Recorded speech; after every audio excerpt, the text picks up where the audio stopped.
تو انہوں نے یہ نوٹ کیا کہ ان کی کوالٹی یہ ہے. دیکھو صحابہ بھی سیکھتے تھے غیر مسلموں سے بھی, غیر مسلموں میں سے بھی سیکھتے تھے ان کے اندر کیا کوالٹی ہے, تاکہ وہ کوالٹی ہم اپنے اندر بھی پیدا کریں. کون سی بات ہے ان میں, تو وہ سیکھنے کے لیے گئے.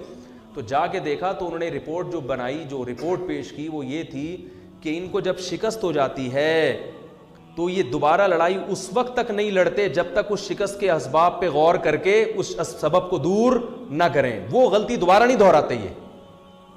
اب دیکھو امریکہ افغانستان میں آیا, رشیا والا اسٹائل نہیں ہے امریکہ کا, اس لیے کہ اس کو پتا تھا کہ رشیا جس اسٹائل میں آیا تھا طاقت اور قوت کے بلبوتے پر زمین پہ فوج اتار کے پٹھانوں سے پنگا لے لیا اس نے, ہے بھائی, اور پٹ کے واپس جا رہے. اب ہم لوگ تو مسلمان ہیں نا, صحابہ کے طرز پہ تو ہم چل نہیں رہے, ہم تو وہی غلطی بار بار دہراتے رہیں گے, کرتے رہیں گے. ایک دفعہ وہ پٹ کے آیا, اب جاؤ تم بھی پٹ کے آ جاؤ. ہم تو یہ کرتے رہتے ہیں. ہمارے یہاں کوئی ایسا نہیں ہے کہ بیٹھ کے غور کرو بھائی یہ کیوں ہوا, ملک میں یہ نقصان کیوں ہوا, آئندہ نہ ہو لہذا اس کی تلافی ہو. جیسے بھی قادیانیوں کا جو بل پاس ہو گیا ایک دم سے قادیانیوں کی حمایت میں, تو اس پہ غور ہونا چاہیے یہ ہوا کہاں سے ہے, اس پہ تسلی سے غور ہو کے پھر وہ لوگ سامنے آ جاتے, پھر آئندہ کے لیے ایسا نہ ہو, ان سب چیزوں پہ غور ہونا چاہیے نا. تو میں یہ عرض کر رہا تھا کہ خالد ابن ولید رضی اللہ تعالی, وہ جو تینوں شہید ہو گئے اور ایسی جنگ لڑی ہے انہوں نے. عبداللہ ابن رواحہ نے فرمایا, گوشت کھا رہے تھے انہوں نے چھوڑ دیا, انہوں نے فرمایا کہ زمانہ بہت طویل ہے, دیکھ لیا نا نہیں ٹک سکتے, ان کے سامنے لڑائی لازمی ہے. تو ایک صحابی نے تو اپنی بیوی کو طلاقیں دے دی وہاں کھڑے ہو کر. انہوں نے کہا بیوی یاد آ رہی ہے جس کی وجہ سے میں جنگ میں لڑ نہیں پا رہا, تو اس کو طلاق دی تاکہ اب نہ بچوں کی فکر نہ بیوی کی فکر. اب کیونکہ لڑائی اتنی سخت تھی, ظاہر ہے کوئی ریشو نہیں بنتا نا, اتنے بڑے لشکر کو بھگانے کا کوئی تناسب ہی نہیں بنتا نا, کوئی جنگ کا کوئی کچھ تو ہو. تو اب تو ظاہر ہے صرف جذبہ ہی ہے اور بھرپور لڑائی ہے موت کی, تو وہ موت کی نیت سے تلوار لے کر کود پڑے. یہ ہیں صحابہ جن کو رافضی لوگ گالیاں دیتے ہیں, جن کو برا بھلا کہتے ہیں. تو تلوار لے کر میدان جنگ میں کود پڑے اور شہید ہو گئے, ان کو چانس ہی نہیں تھا. تینوں جب شہید ہو گئے ہیں تو لوگ پریشان ہوئے کہ اب کس کو کمانڈر بنائے. تو لوگوں کی نظر آئی خالد ابن ولید پر کہ یہ میدان ہے, یہ 70 انہوں نے وہاں اتنی زبردست جنگ لڑی تھی تو یہاں بھی لڑ سکتے. اور آپ صلی اللہ علیہ وسلم مسجد نبی میں بیٹھ کر صحابہ کو یہ پورا واقعہ سنا رہے ہیں. اللہ نے بطور معجزہ آپ کے سامنے پورا وہ جنگ کا واقعہ آپ کے سامنے رکھ دیا. آپ صلی اللہ علیہ وسلم نے فرمایا عبداللہ ابن رواحہ شہید ہو گئے, حالانکہ بہت دور تھا یہ مدینہ سے, اور آپ صلی اللہ علیہ وسلم کی آنکھوں سے آنسو جاری. یہ معجزے کے طور پر آپ نے بتایا. پھر آپ نے فرمایا کہ جعفر طیار شہید ہو گئے, وہ بھی شہید ہو گئے.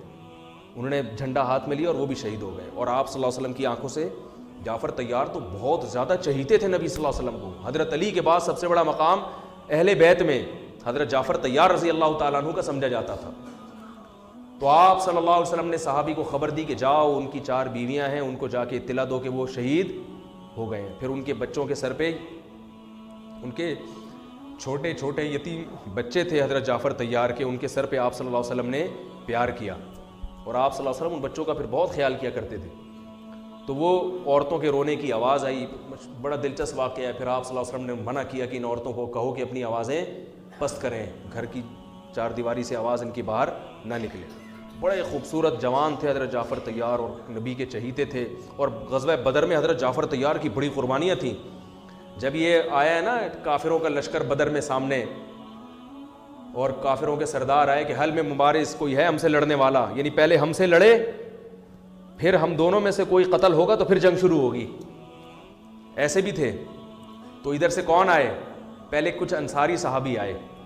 تو وہ جو ولید ابن عقبہ تھا نا, ولید ابن عتبہ, اس نے کہا نہ ہمیں اپنے جیسا چاہیے, ہمیں کیسا چاہیے, قریشی سردار ہونا چاہیے جو میرے مقابلے میں آئے, پھر لڑائی کا مزہ ہے. یہ وہ بہادری ہے جو کس میں تھی, بولو نا بھائی, عربوں میں. تو ادھر سے پھر حضرت علی آئے, حضرت جعفر طیار آئے, حضرت حمزہ آئے. ادھر سے بھی 3 آدمی ادھر سے بھی 3. تو اس نے کہا نام اکفاؤنا, ہاں یہ ہیں ہماری قوم کے, ہمارے جیسے شیر ہیں, بہادر ہیں, لڑنا جانتے ہیں, ان سے لڑائی میں مزہ آئے گا. اور پٹ گئے تینوں تینوں کیا ہو گئے. تو ادھر سے حضرت جعفر طیار جب آئے نا, تو یہ تو بہادری کی بات ہے نا بھائی. ادھر 313 ادھر 1000, اور لڑائی ایسے شروع ہو رہی ہے کہ دونوں میں سے جب تک ایک زندہ ہے لڑائی شروع نہیں ہوگی.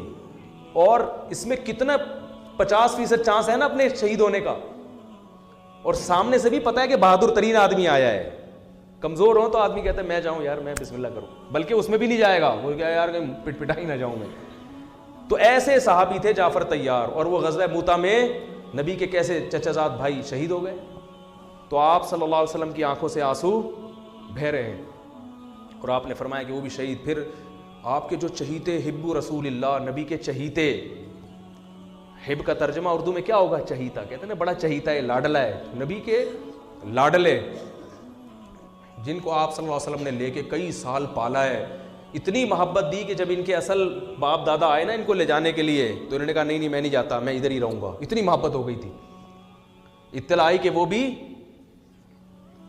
شہید ہو گئے. تو اب آپ صلی اللہ علیہ وسلم نے فرمایا قد اخذ الرایۃ سیف من سیوف اللہ، اللہ کی تلواروں میں سے ایک تلوار نے جھنڈا ہاتھ میں لے لیا. اس میں اشارہ تھا کہ اب یہ تلوار ٹوٹے گی نہیں، کیونکہ یہ کس کی تلوار ہے؟